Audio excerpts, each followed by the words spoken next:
नमस्कार भक्तों, आज के इस वीडियो में हम आपको बताने वाले हैं ऐसे कौन से लोग हैं जिन्हें हनुमान चालीसा का पाठ नहीं करना चाहिए।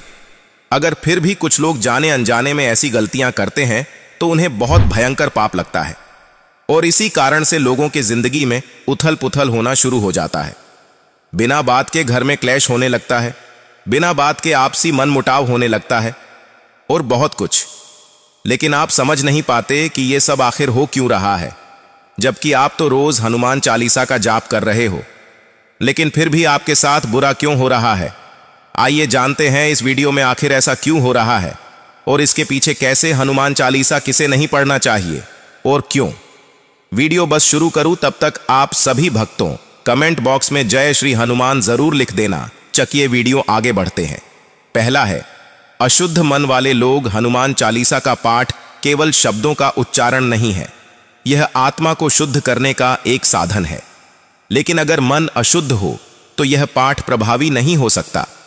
अशुद्ध मन का मतलब है कि व्यक्ति के भीतर ईर्ष्या, क्रोध, घृणा, लालच या द्वेष जैसे नकारात्मक भावनाएं भरी हों। ऐसा व्यक्ति सच्चे मन से भगवान का स्मरण नहीं कर सकता।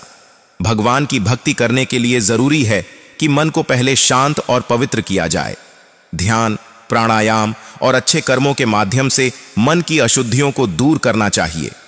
जब मन निर्मल हो जाता है तो पाठ से न केवल भगवान की कृपा मिलती है, बल्कि मनुष्य के जीवन में सकारात्मक बदलाव भी आते हैं।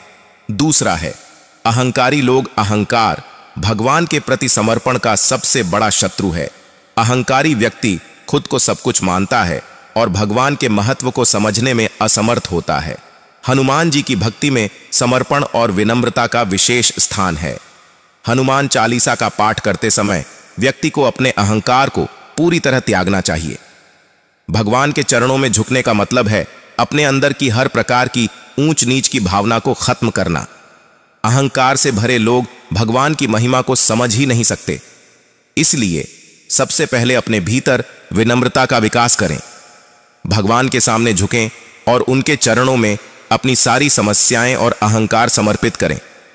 तीसरा है, पापी लोग। पापी वह होते हैं जो अपने कर्मों से दूसरों को दुख पहुंचाते हैं या समाज और धर्म के विरुद्ध कार्य करते हैं। ऐसे लोग हनुमान चालीसा का पाठ करते हुए भी भगवान का आशीर्वाद प्राप्त नहीं कर पाते, क्योंकि उनके पाप उनके और भगवान के बीच एक दीवार की तरह खड़े रहते हैं।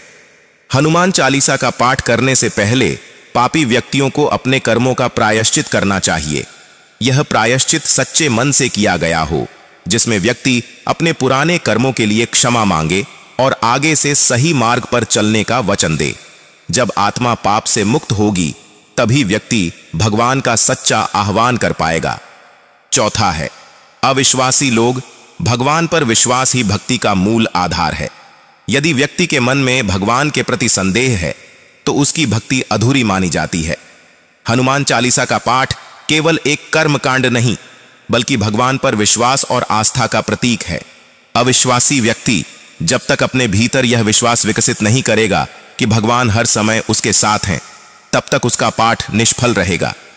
इसके लिए धार्मिक ग्रंथों का अध्ययन करें, संतों के सत्संग में जाएं और भगवान की लीलाओं पर मनन करें।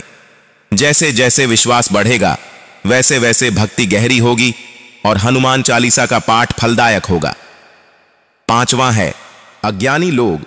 अज्ञानता मनुष्य को सही और गलत का भान नहीं होने देती। ऐसे व्यक्ति को यह तक नहीं पता होता कि भगवान की भक्ति का सही तरीका क्या है। अज्ञानी लोग हनुमान चालीसा का पाठ केवल एक औपचारिकता की तरह करते हैं, जिसमें भावनाओं का कोई स्थान नहीं होता। इसलिए हनुमान चालीसा का पाठ करने से पहले धार्मिक ज्ञान प्राप्त करें। समझें कि हनुमान जी कौन हैं, उनकी भक्ति का महत्व क्या है और वे किस प्रकार अपने भक्तों की रक्षा करते हैं। जब व्यक्ति ज्ञान के साथ पाठ करेगा तो हर शब्द का महत्व समझेगा और उसका जीवन धन्य हो जाएगा। छठवां है, आलसी लोग। आलस्य किसी भी कार्य को ठीक से करने में सबसे बड़ी बाधा है, खासकर भक्ति में।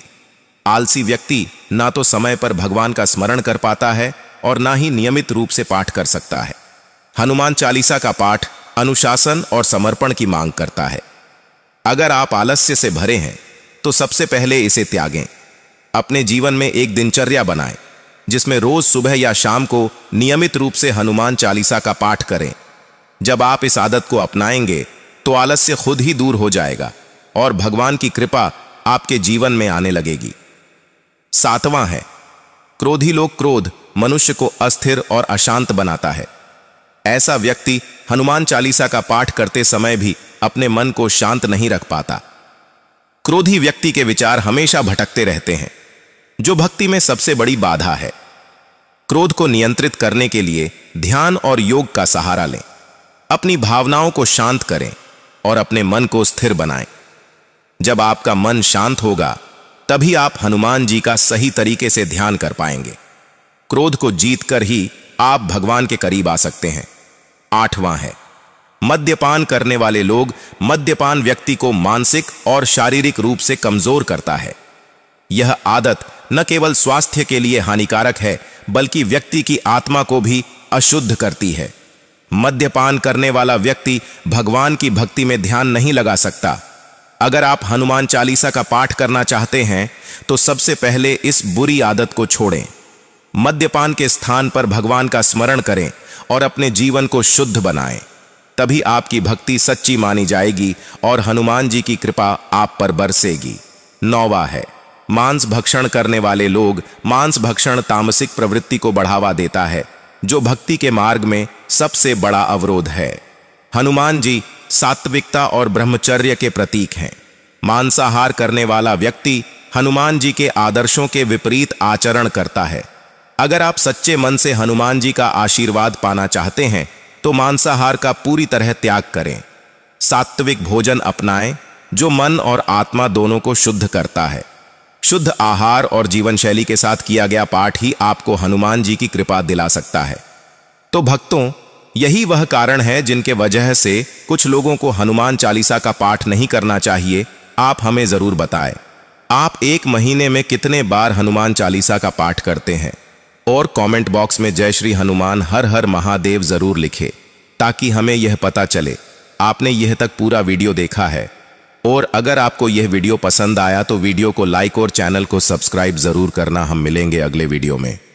हर हर महादेव।